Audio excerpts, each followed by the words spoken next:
How to use voice control on iPhone. To get started, first of all go ahead and open up the Settings application on your phone. Once you're here, go to Accessibility as shown.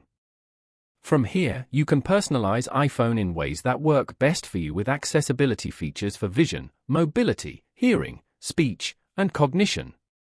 Go to the Physical and Motor section and tap on Voice Control. Here, go to the top and turn on the Voice Control feature.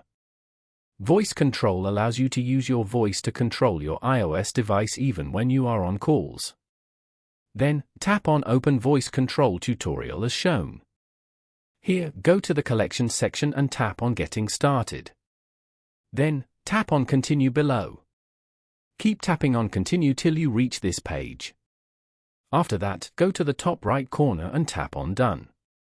Following these steps, you can easily use voice control on iPhone.